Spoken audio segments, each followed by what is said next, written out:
bien. Dentro de la colección, este libro está incluido en el sello Sapientia, del cual es director Vicente Real. Bueno, pues muy bien, entonces vamos a comenzar con la presentación. Si gustan, comenzamos con el doctor Vicente Real. Es doctor en filosofía. Es doctor en filosofía por la Universidad Panamericana, donde dirige el área de humanidades en el campus Ciudad de México. Es investigador titular de la misma casa de estudios, miembro nivel 1 del Sistema Nacional de Investigadores y autor de 3 libros, en los que destaca Duty, Virtue and Practical Reason in Kant's Metaphysics of Morals en ONS 2015. Cuento, junto con Cecilia Coronado, El cultivo del saber, 9 estudios sobre la historia del quehacer universitario en 2021. Está a punto de salir otro libro sobre libertad académica en Cataluña. Entre sus publicaciones recientes se cuenta La ética de Kant, la ética kantiana y la ética contemporánea, las ideas de virtud, perfección y santidad, los deberes imperfectos de la metafísica de las costumbres y sentimiento, moral y respeto en los preceptos estéticos de la receptividad del deber, en el volumen Praxis e Interpretación. Bueno, comencemos con Isla. Buenas tardes. Me siento muy honrado y muy contento también de presentar este volumen. Y antes que nada quiero extender mis felicitaciones a la doctora Martínez Fischer, le decimos Marilu de modo familiar, y a la admirada doctora Dulce María Gramsci, también aquí presente, cuya orientación e incidencia formativa son notorias en este trabajo, en el que la propia Marilu le agradece su tutoría intelectual. También me honra compartir la mesa con el doctor Chapenet, que es un sabio en estos temas, y también ha sido interlocutor muy fecundo, tanto de la doctora Gramsci como de la propia Marilu. En el prólogo del libro que nos convoca hoy, destaca Thomas Soren Hoffmann, que también fue director del trabajo, codirector del trabajo, en una muy destacada doble titulación germano-mexicana. Lo siguiente, cito: la autora es consciente de que Kant no fundamenta el derecho en el poder, en la tradición o en un concepto metafísicamente concebido de lo bueno o lo perfecto, sino en el concepto de libertad. Además de que coincido plenamente con esta condenación del libro, ello me recuerda que desde que era estudiante de la licenciatura en filosofía en esta universidad, nuestra querida Marilu Martínez Fischer tuvo muy fijo en la mira a Kant como el filósofo de la libertad. El estupendo trabajo que hoy presentamos es, pues, un hito muy importante en un desarrollo intelectual consistente y con objetivos muy altos y muy relevantes. Me permitiré hacer un pequeño resumen de las ideas centrales del libro. Seguramente después la doctora Gramsci y el doctor Chapenet y la propia autora podrán profundizar en alguna idea más puntual. El libro inicia con una introducción que sorprende, porque presenta ya mucho contenido importante y es ya muy argumentativo. En tanto, en ella se atienden y refutan una a una las objeciones que algunos lectores han presentado a incluir la metafísica de las costumbres, cuya primera parte es precisamente la res lege, la doctrina del derecho, en el sistema de la filosofía trascendental. Quisiera destacar este primer paso tan acertado que da la autora. Desde los primeros receptores de la metafísica de las costumbres, entre los que se cuentan Schopenhauer y Hegel, por ejemplo, se extendió el prejuicio de que en esta obra Kant, afectado por la senilidad, habría caído en una regresión a un planteamiento precrítico. Ello motivó un cierto menosprecio de la obra, que en los estudios kantianos en alemán fue rápidamente superado, en lengua inglesa algo después, y en nuestra lengua hace apenas unas 3 o 4 décadas.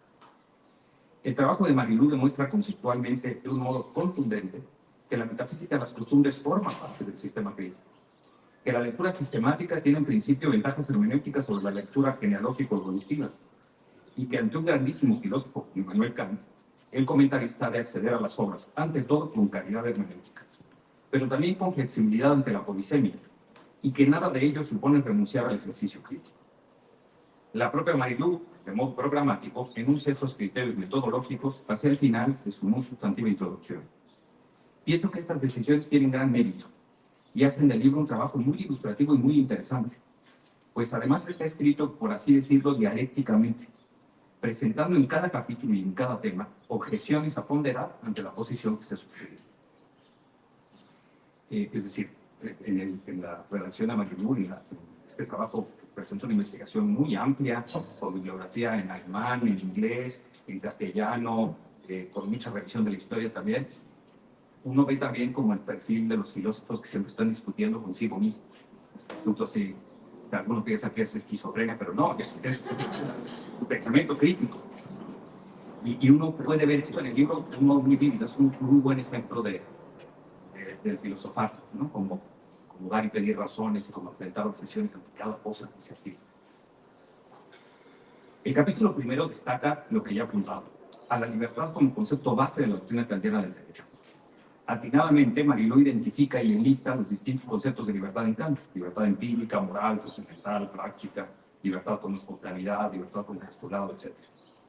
No evade ningún conflicto hermenéutico, pues toma nota, por ejemplo, de la aparente tensión que hay en la crítica de la razón pura entre lo que se dice en la dialéctica y lo que se consigna en el Kant respecto a la necesidad de libertad trascendental, eso es lo que se supone en la dialéctica, o la suficiencia de la libertad práctica, lo que dice Kant. Aquí la autora se identifica con la solución de Henry Allison, que compatibiliza ambos pasajes. Es una interpretación compatibilista. Cabría la discusión. A mí, en lo personal, en este punto, me resulta más convincente la explicación genealógica, que ve en el pasaje del canon un parche, de hecho se llama patchwork theory, de un texto precrítico. Pero esto no es lo más relevante. Mucho más destacable es cómo Mariló contextualiza cada sentido de libertad. Destaco cómo explica la libertad como postulado. Es un tema difícil, un pasaje difícil. Kant a veces habla de la libertad como postulado y a veces hace una lista de los postulados donde no aparece la libertad. Pero Mariló lo resuelve muy bien. Resuelve también el problema de la imputabilidad del mal ante la libertad de elección. Un problema que es muy antiguo, ¿no? Como Kant define la libertad por cumplimiento de lo que manda la razón, por el cumplimiento de la ley moral. Entonces, alguno ha dicho, Lewis Heidelberg, entre otros, que el mal sería un efecto determinista de la causalidad natural, y entonces no sería imputable, que no seríamos responsables del mal, porque ahí la razón no tendría un papel. Bueno, Mariló resuelve esto con una distinción muy pertinente de niveles de libertad. Y además ofrece unos sistemas muy útiles en las páginas 94 y 95 para tener una visión panorámica de todos los distintos sentidos de libertad.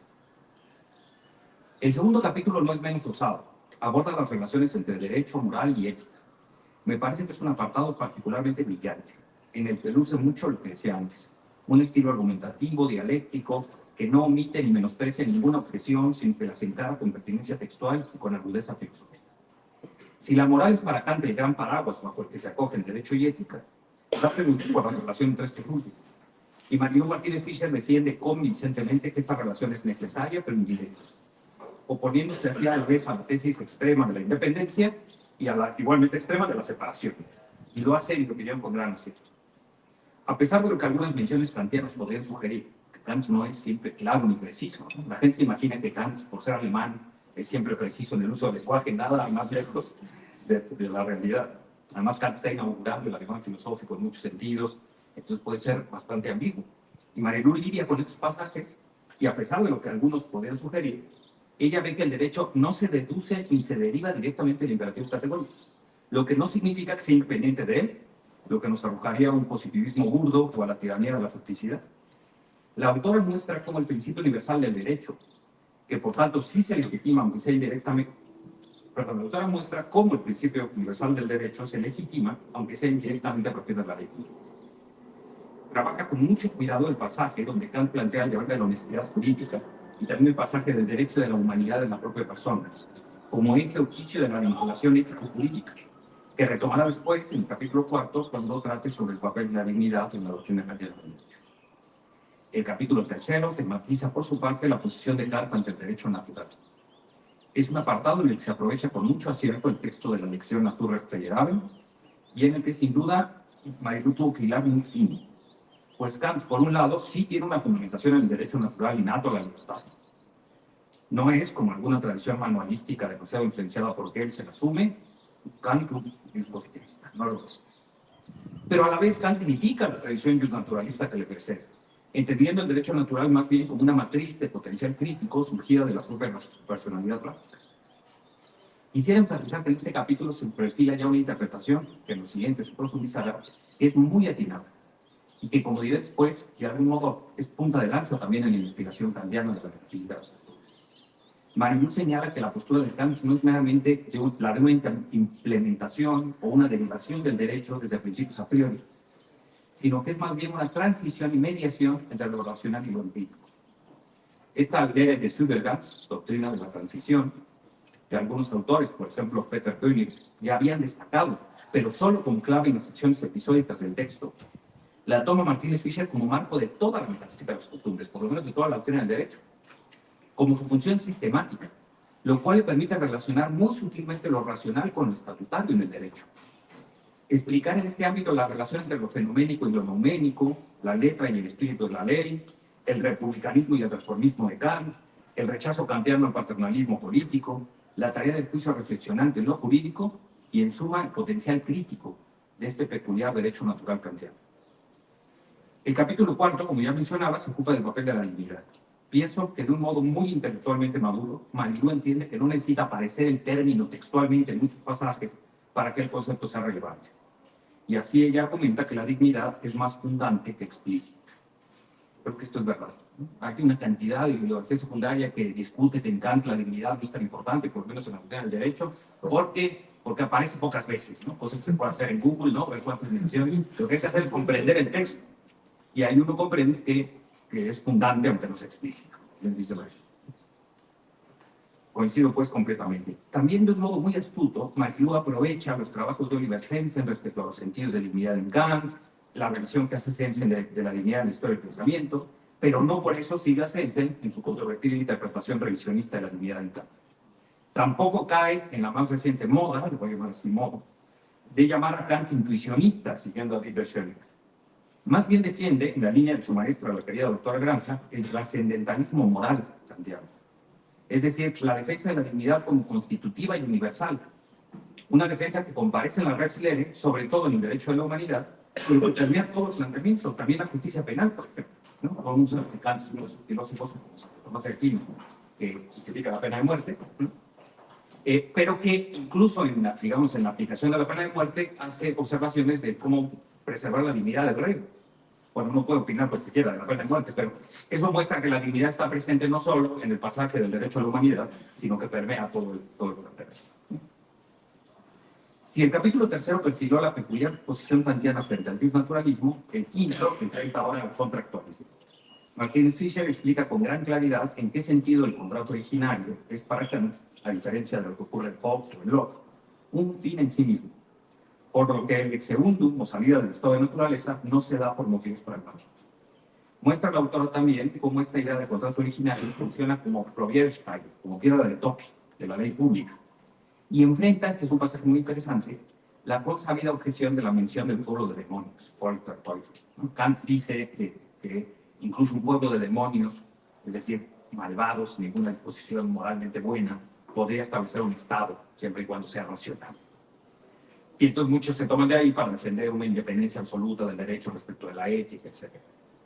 Bueno, Marilu explica muy bien cómo esta, la del pueblo de demonios, es una hipótesis de relevancia en el marco de la filosofía de la historia, que no puede descontextualizarse para argumentar una completa independencia del contrato respecto a la motivación humana.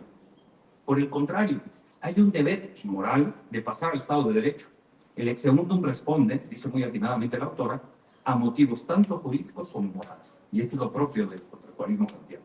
Y ahí hay un gran potencial. Finalmente, el capítulo 6 articula todo lo anterior, nos explica el derecho como una realización de la razón práctica. Explica cómo esta, la razón práctica, se identifica con la voluntad fine en tanto instancia legislativa, que ya en la metafísica de las costumbres se distingue explícitamente del arbitrio, en tanto instancia ejecutiva. Así puede encarar la Rex Lere, tanto el tema de los principios metafísicos de la doctrina del derecho, dice, no hay una pretensión de completud, pero también su transición de lo legítimo a lo fáctico y de lo fáctico a lo legítimo, diríamos, de lo racional y lo empírico. Quiero volver a destacar este aporte del libro. La lectura de la doctrina del derecho como una doctrina de transición coincide con lo que, por ejemplo, Oliver Thorndike, que es su libro, ¿sí? Me parece que Marilu no lo cita, pero coincide con él, creo que te puede interesar en el futuro. Thorndike ha trabajado esto, ¿no? Relacionando la metafísica de las costumbres con el opus posthumum de Kant, y viendo tanto la doctrina del derecho como la doctrina de la virtud, e incluso los principios metafísicos de la ciencia natural, que es de alguna manera la obra gemela de la metafísica de las costumbres, nada más que desde el uso teórico de la razón, como una doctrina de la transición. Eso es lo que hace Thorndike acá. Y Marilu, digamos, sin el trabajo histórico, todo, llega precisamente a esa conclusión y de hecho refuerza su argumentación citando el opus posthumum en la página 313. Con lo que quiero subrayar es que este libro coincide con una tendencia reciente de la investigación kantiana de vanguardia y que es una tendencia sumamente fructífera. Hay otras discusiones en el libro que me apasionan, pero ya no debo extenderme más. Ante todo, sugiero la lectura de este trabajo. Me parece que es un ejemplo de cómo debe leerse a Kant y más de cómo debe hacerse filosofía. Con calidad de hermenéutica, teniendo a los textos tanto como a su potencial para iluminar la realidad, sin dejar aparte la crítica. Encontrarán ustedes aquí las críticas que hace Marilú a Kant respecto del estatuto jurídico de las mujeres, respecto de la cuestión del infanticidio, etc. Digo, atiende los textos, atiende la realidad, nunca deja de lado la crítica, siempre está dispuesta a aprender de un filósofo de semejante nivel, un filósofo, como les digo a mis estudiantes, de primera división. Y la disposición de Marilú es precisamente la que hay que tener ante un filósofo así.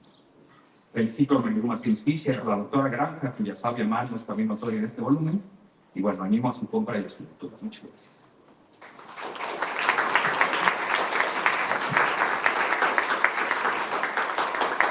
Muchas gracias, Vicente, por esta intervención tan sustancial que nos deja pensando mucho. Ahora doy paso a la doctora Dulce María Granja. Estamos muy honrados por su presencia. Agradecemos mucho su nombre. Es doctora en Filosofía por la Universidad Iberoamericana, maestra y licenciada en Filosofía por la misma institución, profesora investigadora titular C de tiempo completo en la Universidad Autónoma Metropolitana, División de Ciencias Sociales y Humanidades, miembro del Sistema Nacional de Investigadores desde 1995, investigadora nacional nivel 2.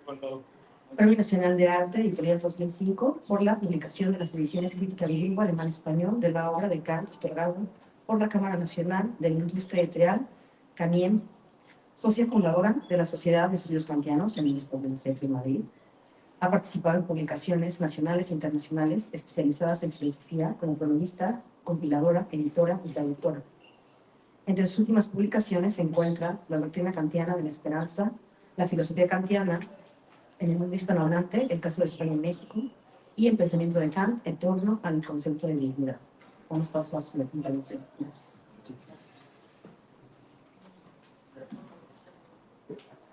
Es muy grato para mí haber sido invitada a reunirme con ustedes este día en la Universidad Panamericana para presentar el primer libro publicado por María Guadalupe Martínez Fischer, La filosofía del derecho de Kant, una aproximación crítica a los fundamentos metafísicos del derecho. Me unen a ella no solamente fuertes vínculos filosóficos, sino también cordiales lazos de amistad y afecto. Por eso, este es un día importante para las dos. Hoy también es un día que nos invita a volver la vista atrás y ponderar el camino recorrido.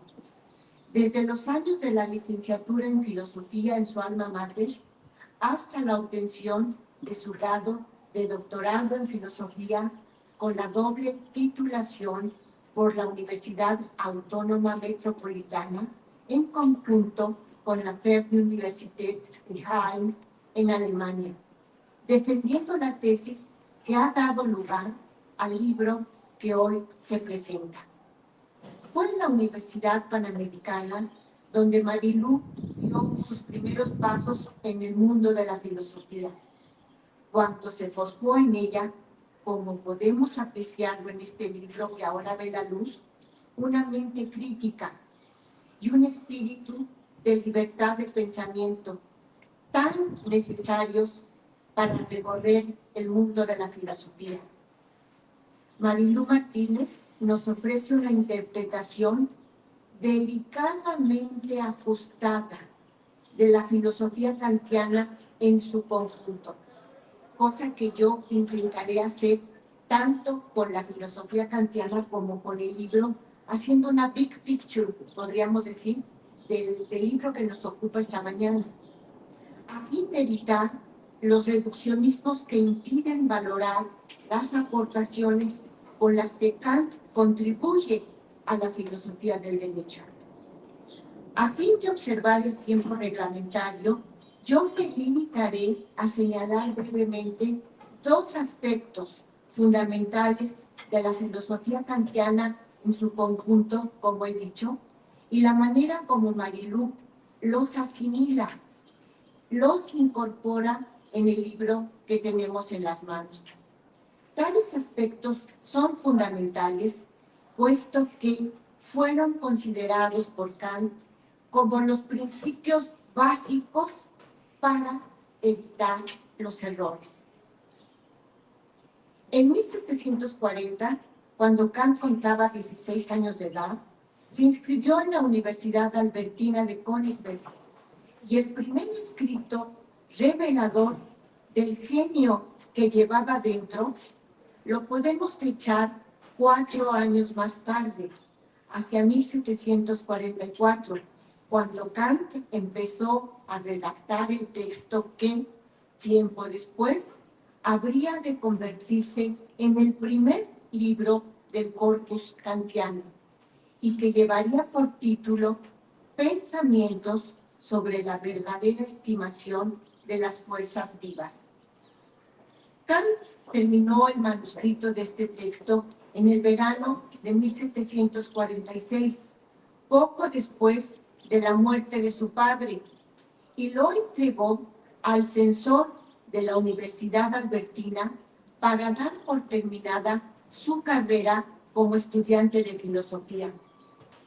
Cabe destacar que Kant dominaba el latín y los libros terminales se tendrían que haber escrito en esa lengua latina, pero Kant prefirió entregar el manuscrito en lengua alemana, por lo cual el texto se publicó rápidamente y alcanzó amplia difusión entre el público alemán en general, y se hicieron algunas reseñas de la obra.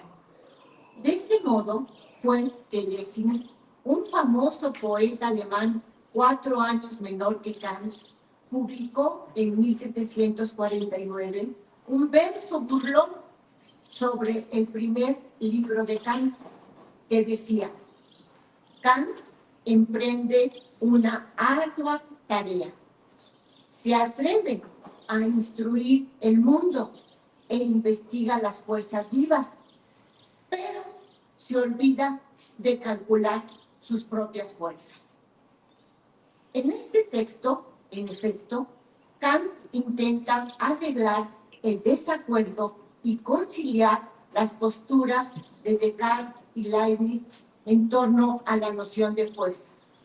En el prefacio de esa obra, Kant declara, cito al texto: me he trazado ya el camino que he de seguir.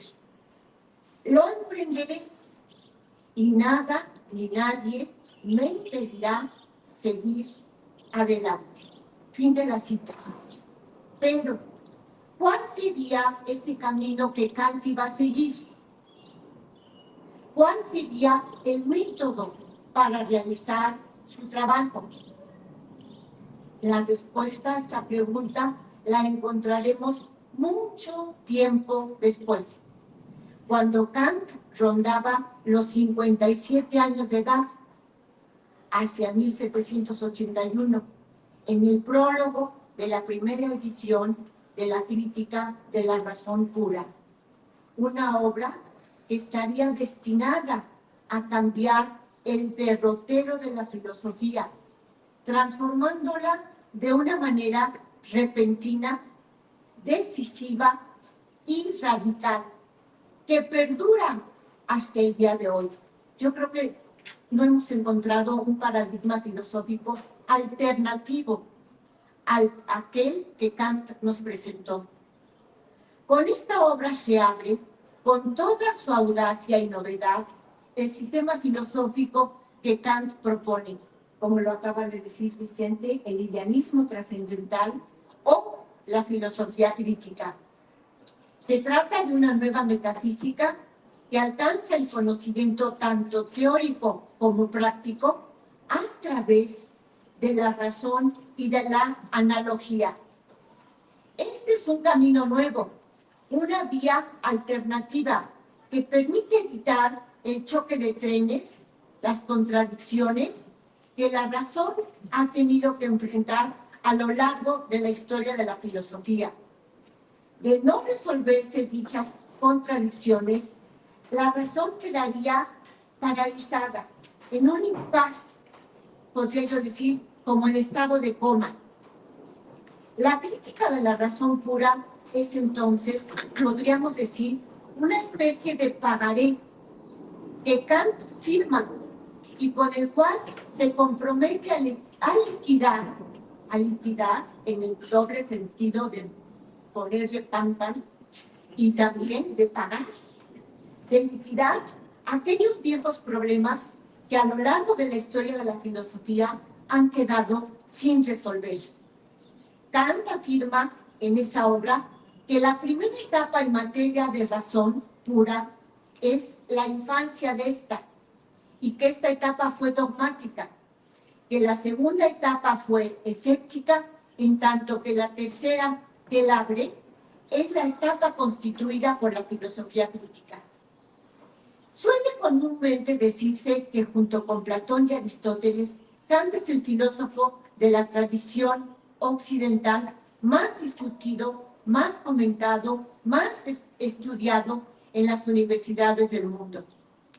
La importancia que Kant tiene en la historia de la filosofía y del pensamiento, creo yo, puede atribuirse a la manera tan ordenada y metódica, tan sistemática, y uso una palabra especial, sistemática, con la que Kant aborda los problemas que son el objeto de estudio de la filosofía, de modo que para él puedan quedar integrados en un todo unitario y orgánico, en el que todos los elementos están referidos unos a otros, constituyendo algo semejante a un ser vivo, ya que para Kant un sistema filosófico guarda gran parecido con los seres vivos.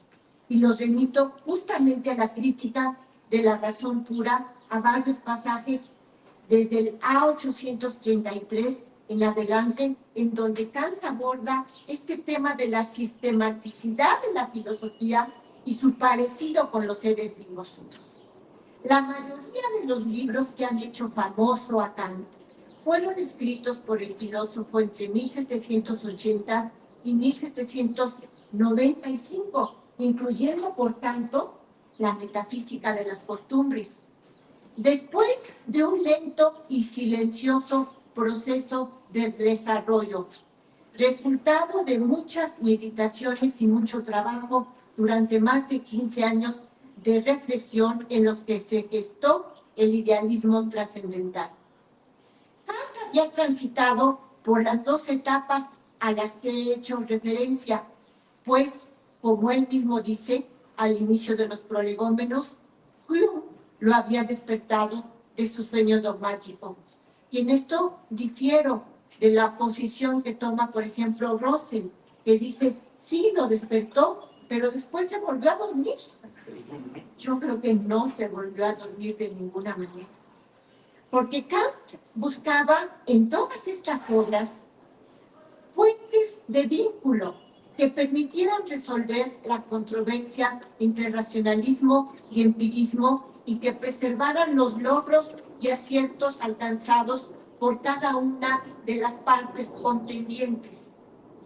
Buscaba integrar y sumar más que restar y descartar. Esto no significa que Kant fuese un ecléctico o un sincretista que pretende conciliar doctrinas totalmente disidentes, toda vez que lo que más difiere del sincretismo es la sistematicidad. Kant generó un gran avance en filosofía con este idealismo trascendental, porque aquí, en este idealismo, se considera que el progreso consiste en la creciente precisión con la que se formula un problema, identificando lo específico de dicho problema, es decir, trazando la relación completa de dicho problema con todos aquellos otros implicados en él, pero que no por ello se identifican con él.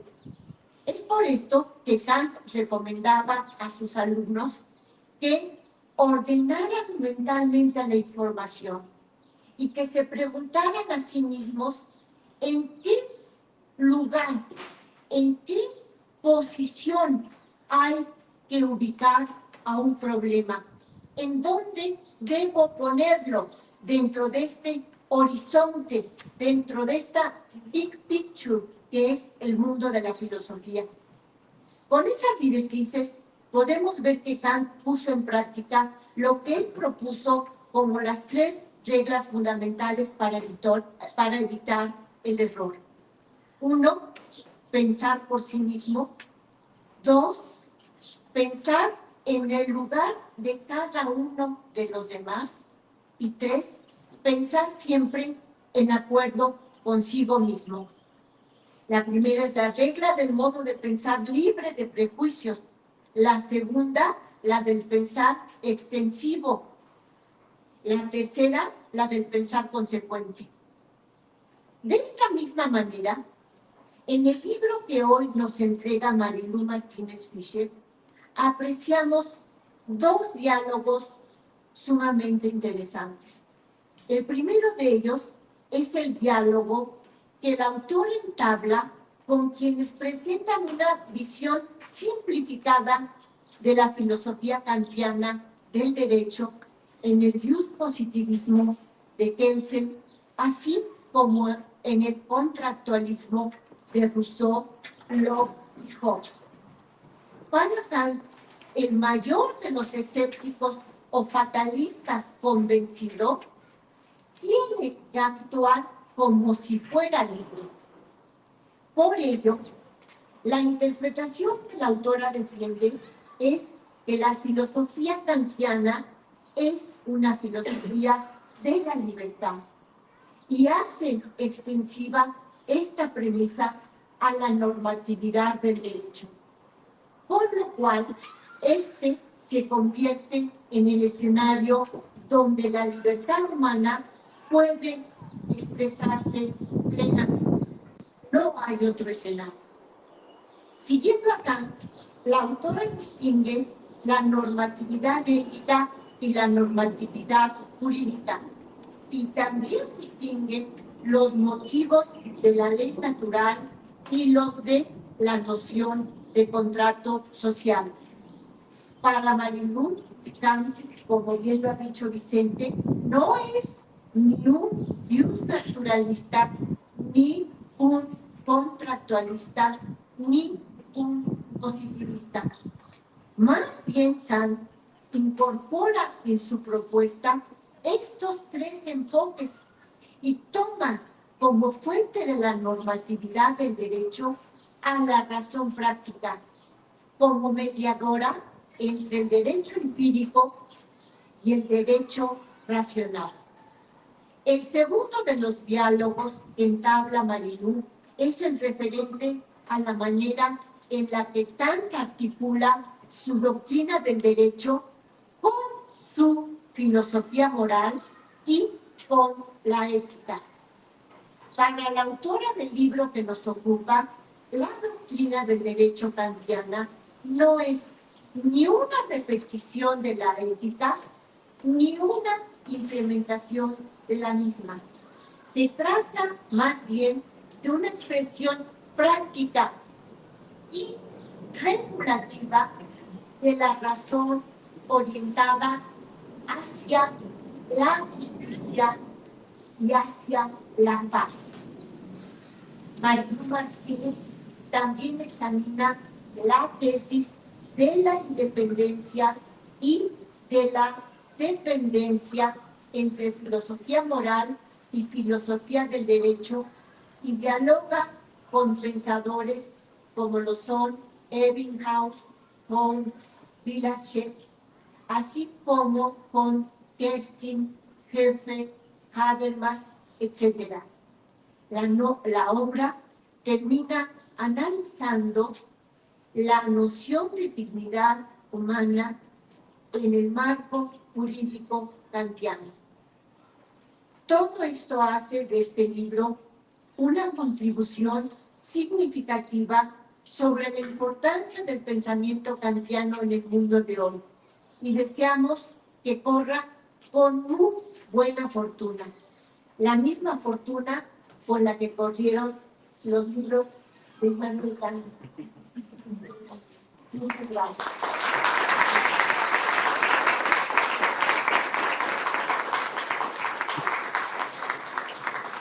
Muchas gracias, doctor.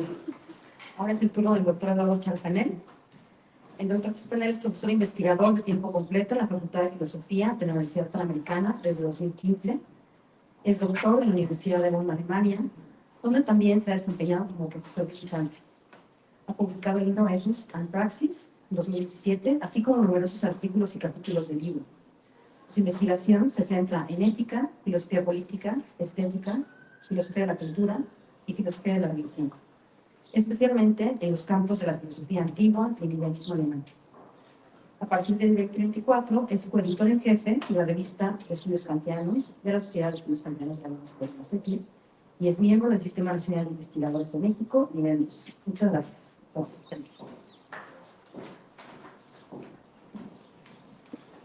Bueno, buenas tardes a todos.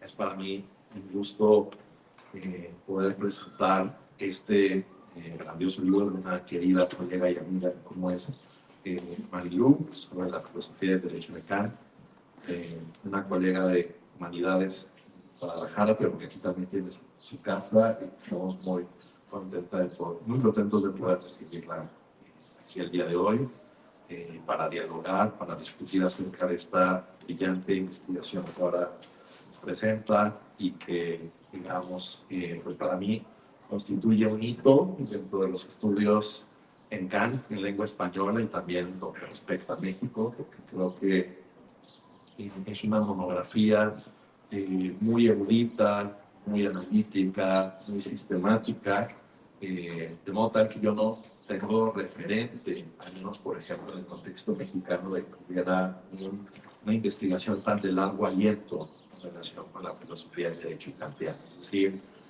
como mis colegas, el doctor de Aro y la doctora Blanca destacaban, si bien ha habido una especie de renacimiento kantiano, tratando de estudiar también esta área de su pensamiento, lo cierto es que todavía hay camino por andar y creo que Marilu pues, nos presenta un libro que seguramente va a ser una plataforma muy significativa para estos estudios.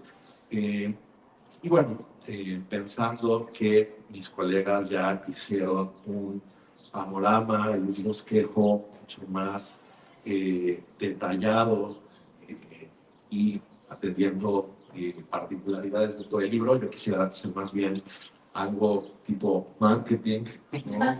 De por qué quizás convendría justo para todo el mundo comprar este libro inmediatamente, pero de que abandonen este recinto, ¿no? Porque creo que es un libro que tiene muchos niveles de lectura, que justo puede ser aprovechado con gran beneficio por toda nuestra comunidad de estudiantes, de investigadores, incluso si no son especialistas directos en el pensamiento de Kant. Creo que el libro tiene una claridad de redacción, de exposición, una claridad argumentativa notables que incluso me atrevería a decir que si uno no conoce de estos temas, los puede descubrir de la mano del libro, ¿no? Es decir, creo que justo puede ser como una magnífica introducción a filosofía política, filosofía del derecho, para familiarizarse de todas estas coordenadas que, como ya han destacado mis colegas, están en el pensamiento de Kant, ¿no? El contractualismo, el derecho natural, el derecho positivo, el republicanismo, ¿no? O sea, justo el carácter brillante de Kant es, en parte, el poder integrar en todas esas vertientes sin quedar atrapado en alguna de ellas, ¿no? Por eso justo es tan difícil a veces hacer una exposición y una discusión adecuadas de este rubro de su pensamiento, porque literalmente dialoga desde muchos frentes, ¿no? Y si bien hubo pues una injerencia kantiana importante en filósofos de la política, o sea, yo creo que los dos grandes filósofos de la política del siglo XX indudablemente serían Rawls y Habermas. No obstante, por paradójico que pudiera ser, conocieron poco lo que es concretamente la filosofía del derecho y política de Kant. Es decir, conocieron la filosofía moral de Kant y de alguna forma hicieron un esfuerzo por traducirla al idioma político, al lenguaje político, al discurso político. No obstante, creo que podemos aprender mucho de Kant directamente si atendemos sus textos, ¿no? Entonces creo que pues en esa medida tenemos aquí un estudio muy notable, muy agudo, que como se decía, toma postura frente a los debates, ¿no? O sea, creo que también eso puede ser muy ilustrativo para pues el alumnado o gente que está iniciando su investigación, o saber cómo se discute de buena manera en investigación, es decir, ciñéndose como a la literatura crítica, destacada, relevante en muchos frentes, ¿no? Sabiendo identificar corrientes interpretativas, argumentativas, diferenciar bandos, no hacer caricaturas, no pelearse con hombres de paja, ¿no? Sino que tomar al interlocutor muy en serio y en esa medida, pues, aprender de lo que puede uno aprender de una posición con la cual uno no comulga, pero diferenciándose y alcanzando pues esa madurez argumentativa y filosófica, ¿no? Donde creo que en todos estos debates en los que se hacía mención acerca de los distintos registros de libertad de Kant, el derecho natural, el contractualismo, ¿no? Ese ámbito más amplio donde podemos ver, digamos, la intersección de las esferas de moral y derecho, ¿no? Que Marilu Cousteau nos presenta como ética en su lectura, ¿no? Una especie de quizás forma de entender Sittlichkeit más abarcante.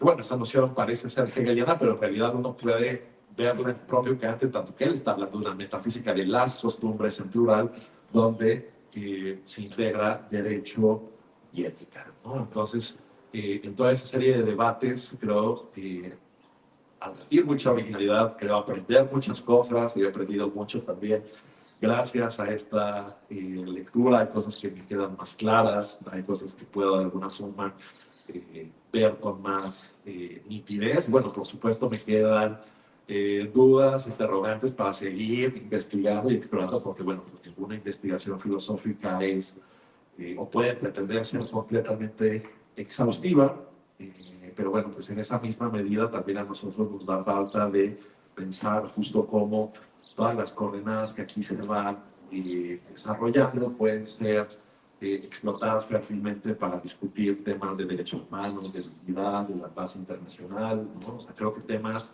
que son de álgido interés hoy en día, pues podemos ver acá un interlocutor contemporáneo, ¿no? O sea, incluso pues hay autores clásicos de la historia de la filosofía que a veces uno no sabe cómo actualizar tan directamente de cara a nuestros intereses presentes, pero en Kant casi que el trabajo está hecho, ¿no? O sea, hay poco trabajo de traducción argumentativa porque parece ser un interlocutor verdaderamente actual.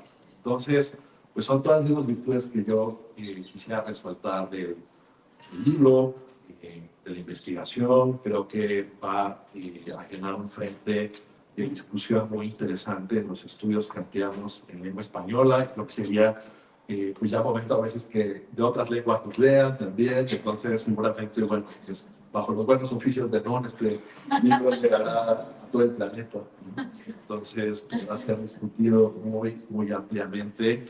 Y pues no me queda otra cosa que felicitar a la autora, felicitar a su directora de tesis, al director también, Profesor Hoffman, en ausencia, felicitar al Departamento de Humanidades como la casa que le ha permitido a Marilu redondear esta investigación y publicarla hoy en día. Y bueno, pues seguramente todos están ávidos de escuchar las palabras propias de la autora para que pues, nos explique ahora sí que las esferas del derecho y sus interacciones con política, ética y otros frentes filosóficos, ¿no? Entonces, eso sería todo de mi parte. Muchas gracias.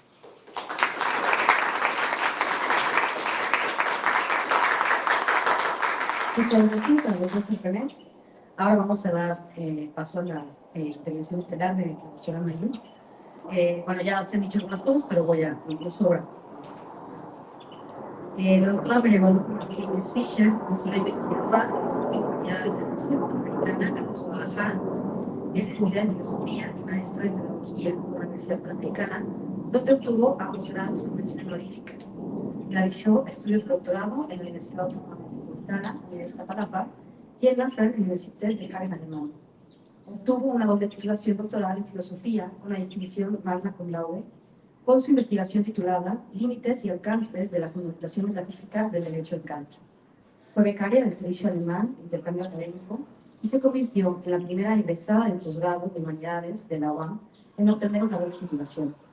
Desde 2014 es miembro activo de la Sociedad de Estudios Kantianos en Lengua Española, organización que en 2023 le otorgó la primera mención en el Premio Kant para jóvenes investigadores e investigadoras en lengua española por su artículo El imperativo categórico y la doctrina del derecho, una relación necesaria pero indirecta. Se ha desempeñado como docente e impartido cátedras en instituciones nacionales e internacionales en áreas como ética, antropología, sociología y filosofía social. Su producción académica ha girado en torno a la filosofía kantiana. También no lo puso, pero se ha desempeñado también cargos de gobierno. Bueno, pues gracias, María. Bueno, pues quisiera, tomando como punto de partida que el doctor Charpenet, pues dijeron varias cosas de lo que ya está en mi libro. Quisiera aprovechar el tiempo que tenemos para darles un poquito de contexto vital del libro. Un poco platicarles cómo se fue originando, el por qué y para qué, ¿no? En mi propia trayectoria. Por supuesto, pues toda obra de pensamiento, al menos humano, está de alguna manera en un contexto existencial. Entonces, pues sí, para mí estar hoy, ¿no?, en la Universidad Panamericana, en mi alma mater, no solamente supone un suceso en el tiempo, ¿no?, sino que supone un kairos, ¿no?, un acontecimiento. Entonces, pues me parece pertinente, antes de platicarles más sobre cómo fue construido el libro que implicó, por supuesto, agradecer a la Universidad Panamericana, a sus organizadores, ¿no?, a NUN por ayudarme a publicar el libro, al doctor Ross por ayudarme también a publicarlo, a mis distintos amigos y amigas que están aquí en distintas etapas que les tocó, pues sí, les tocó como la típica catarsis, ¿no?, de cómo le hago, ya falta poquito, sí me están ayudando a publicarlo, ¿no?, y que fueron indispensables, pues, para que este libro pudiera salir a la luz. Y especialmente quiero agradecer, y de hecho lo decía muy bien el doctor Beardo, este libro, ¿no?, está dedicado a la doctora Dulce María Granja.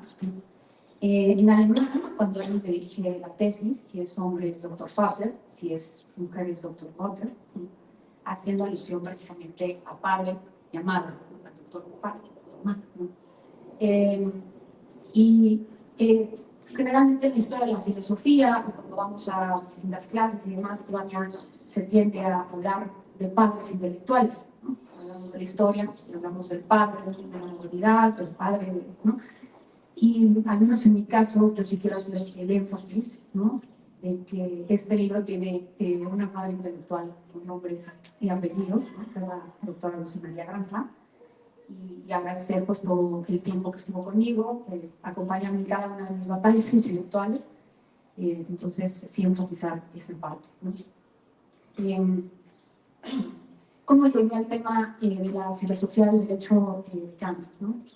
Primero, trabajé especialmente en la crítica de la razón pura y de la libertad, ¿no? De aquí viene el nuevo contexto existencial, ¿no?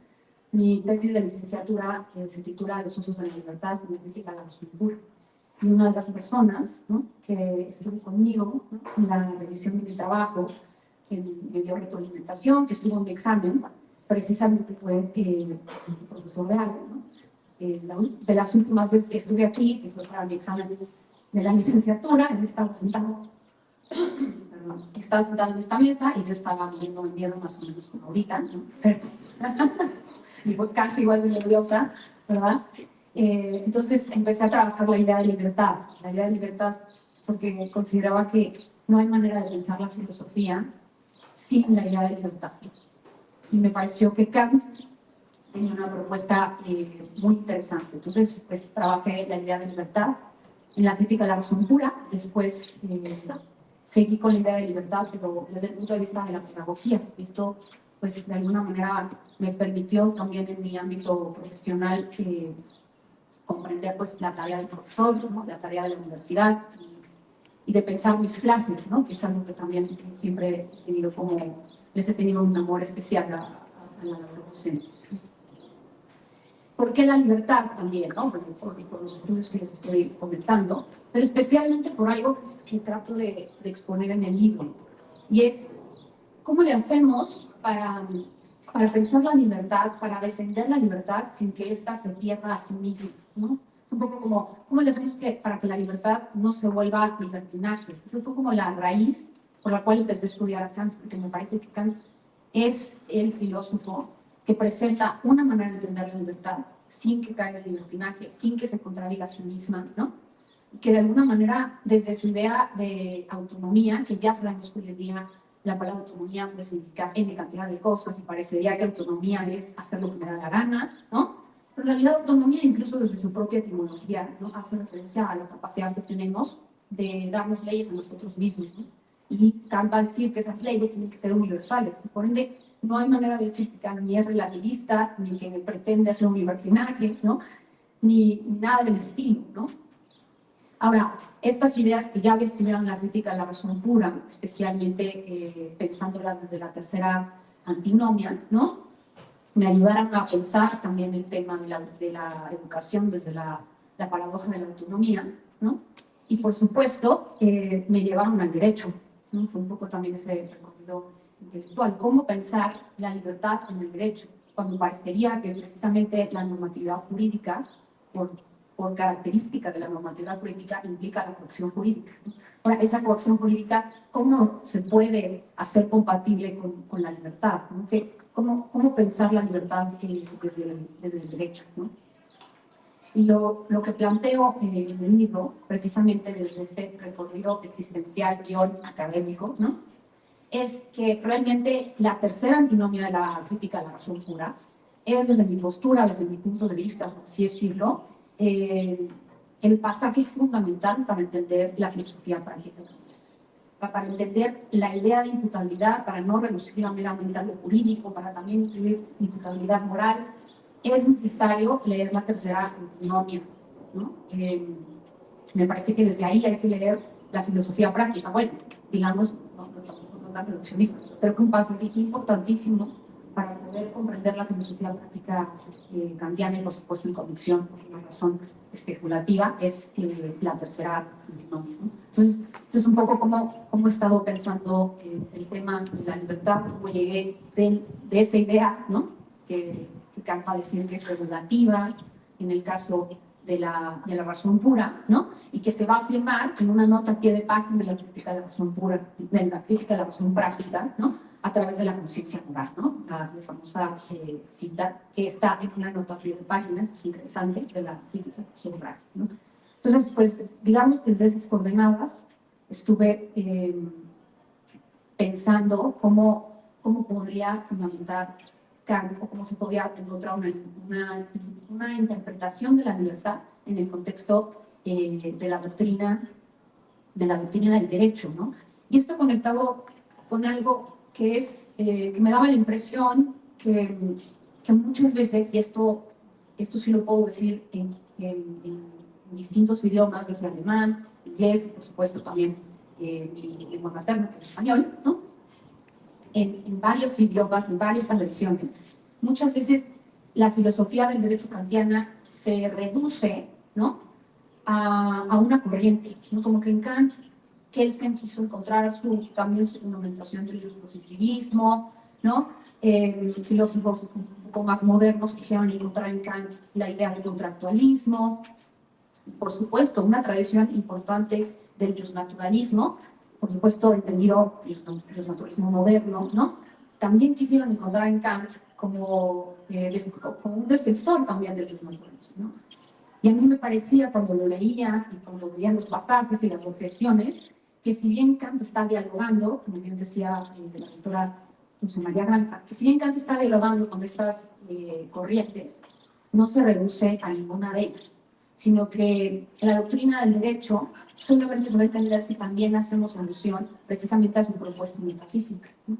El libro tiene la palabra metafísica, que ya sabemos que no está tan de moda, a lo mejor en un contexto filosófico sí, pero en el mundo un poco más real, digamos que no dicen metafísica y ya casi están hablando de ángeles y cosas de New Age, que es la forma en la que más me ven enojada mis alumnos cuando empiezan a hacer este tipo de chistes, ¿no?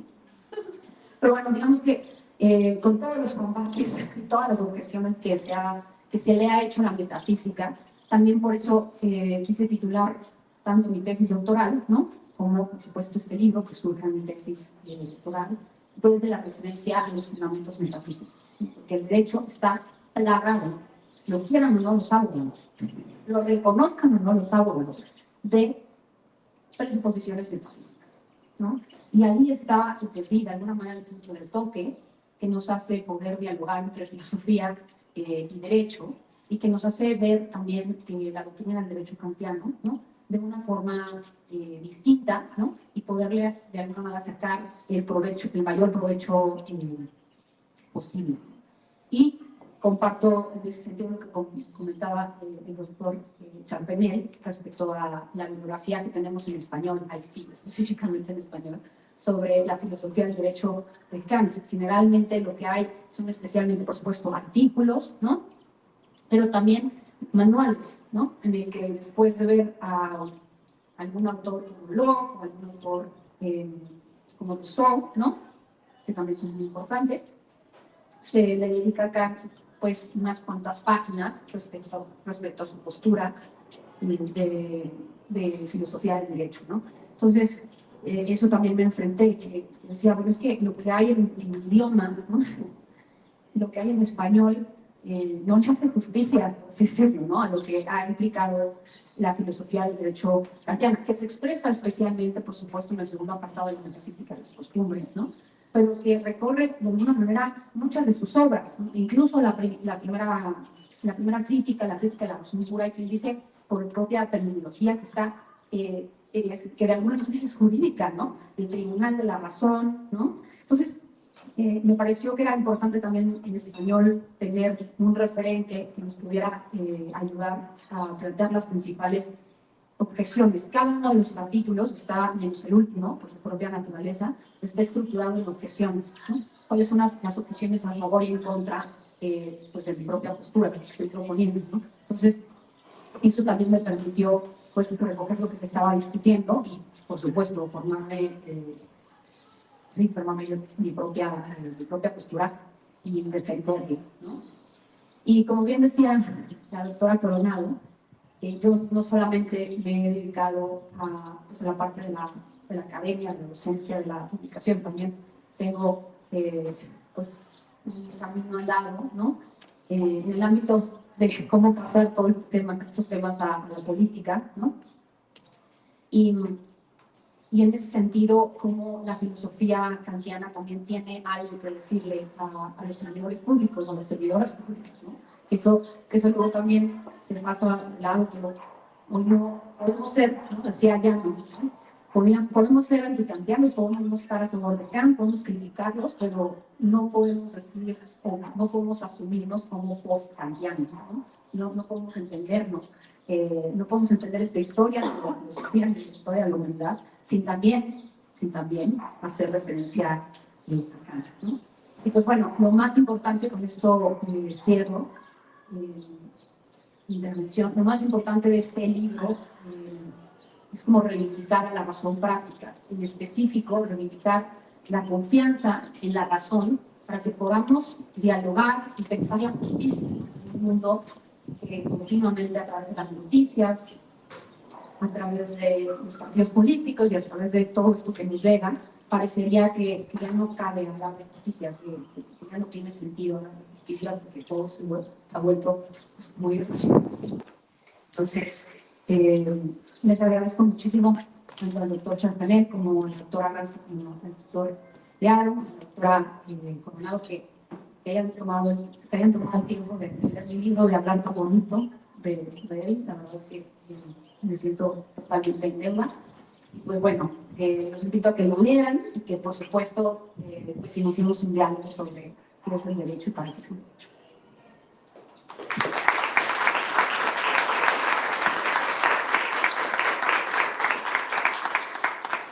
Muy bien, entonces sí, no se puede preguntas en este tipo de presentaciones, pero nada más quiero saber si hay alguna, si acaso podría.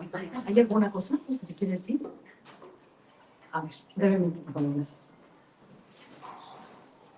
Marilu, en el tema del derecho en Kant y cómo vemos ahorita las políticas públicas, cómo todo se está yendo a una visión emocional, ¿cómo podríamos aplicar esto que dices, el término de justicia, el término de libertad, sin caer en una especie de emotividad que llega ya un poco absurda, ¿no? O sea, ya las emociones crean instituciones, crean políticas incluso. ¿Cómo Kant podría ayudar a regresar otra vez a estos principios, a estos valores, que no se vuelvan en una cuestión tan pasajera o efímera como serían las emociones?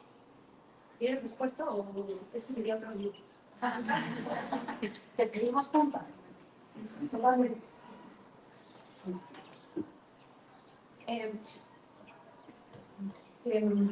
Pues me parece que está relacionado con un poco lo que me enamoró de Kant, ¿no?